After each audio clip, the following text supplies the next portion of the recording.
तो मेरे प्यारे बच्चों, स्वागत है आप सभी का एसपी सर क्लासेस 95 के एक और बेहतर वीडियो में। तो बच्चों, आज हम लोग पढ़ने वाले हैं क्लास 12 फिजिक्स के बारे में।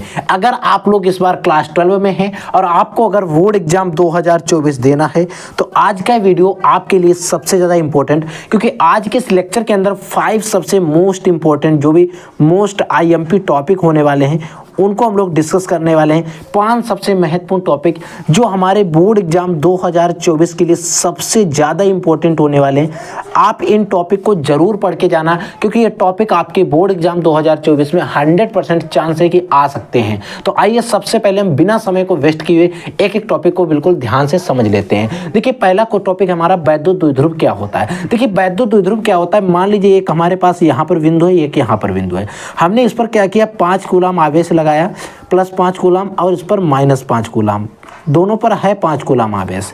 इनके बीच की जो दूरी है एल है वो बहुत कम है, तो यही जो हमने बनाया है यही वैद्युत द्विध्रुव है। हम इसकी परिभाषा में कैसे लिखते हैं वो हम पे निर्भर करता है। हम लिखेंगे जब दो बराबर परंतु विपरीत प्रकार के बिंदु आवेश, क्योंकि बराबर 5-5 कूलम आवेश है लेकिन विपरीत है, एक पर प्लस क्यू है एक पर माइनस क्यू है, ठीक है। बराबर परंतु विपरीत प्रकार के बिंदु आवेश एक दूसरे से बहुत कम दूरी पर उपस्थित होते हैं, वैद्युत द्विध्रुव कहलाता है। इसी को मैंने परिभाषा में लिखा है और कुछ नहीं होता है। वह वैद्युत निकाय जिसमें दो बराबर परंतु विपरीत प्रकार के बिंदु आवेश एक दूसरे से बहुत कम दूरी पर रखे हों, वैद्युत द्विध्रुव कहलाता है। मैंने यहाँ पर वो चित्र बनाने का प्रयास किया, आप इसको भी बना लीजिए, ठीक है।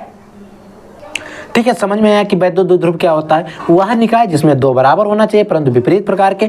बराबर का मतलब 5-5 कूलम सभी पर आवेश है, लेकिन विपरीत का मतलब क्या है, एक पर माइनस है और दूसरे पर प्लस है, लेकिन बहुत कम दूरी पर एक दूसरे से रखें, तो इसे वैद्युत द्विध्रुव कहने वाले हैं, ठीक है। अगला क्वेश्चन देखिए, चुंबकीय फ्लक्स से आप क्या समझते हैं, यानी कि चुंबकीय फ्लक्स जो होता है वो क्या होता है, चुंबकीय फ्लक्स से आप क्या समझते हैं इसके बारे में बताइए।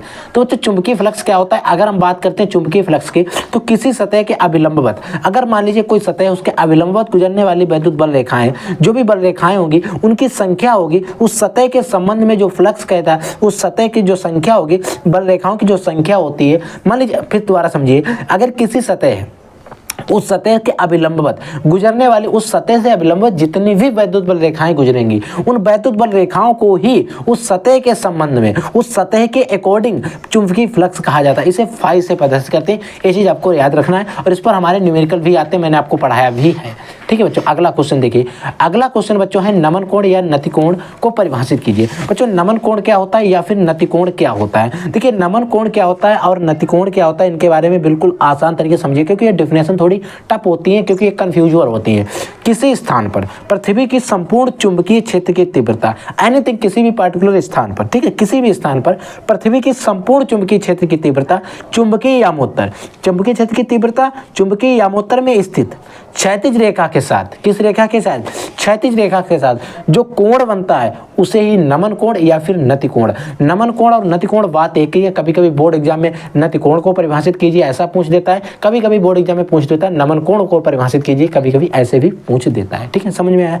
अगला क्वेश्चन देखिए बच्चों, अगला है बच्चों हमारा क्वेश्चन है कि आवेशित कण के अनुगमन वेग तथा धारा घनत्व में क्या संबंध है। देखिए, इसको मैंने अच्छे से एक्सप्लेन किया है, यहाँ पर मैंने आपके लिए पहले लगा के रखा। देखिए, धारा घनत्व का हमें सूत्र पता है, J=I/A। आई जो होता है धारा, ए जो होता है एरिया यानी कि क्षेत्रफल, ठीक है, हमें इसका सूत्र पता है। लेकिन हमें धारा यानी कि I एक सूत्र पड़ा था ANI/AVD। इसमें जो BD है वो अनुगमन वेग, जहाँ BD जो है अनुगमन वेग है, ठीक है। तो हमने क्या किया, I के स्थान पर ए वाला मान उठा के रख दिया, I के स्थान पर J=I के स्थान पर NEVD रख दिया, अपॉन में ए है, ए से ए को कर दिया हमने कैंसिल और J आ गया NEVD, जहां VD क्या है, अनुगमन वेग है, और यही हमारा धारा घनत्व और अनुगमन वेग में संबंध आ गया। इसी को आप याद कर लीजिए, ठीक है। अगला देखिए, अगला बच्चों क्वेश्चन है स्वपरिण गुणांक की परिभाषा दीजिए तथा इसका मात्रक बताइए। स्वपरिण गुणांक क्या होता है, स्वपरिण गुणांक की आपको परिभाषा देनी है और इसका मात्रक क्या होता है। देखिए, स्वपरिण गुणांक क्या होता है, किसी भी कुंडली का स्वपरिण गुणांक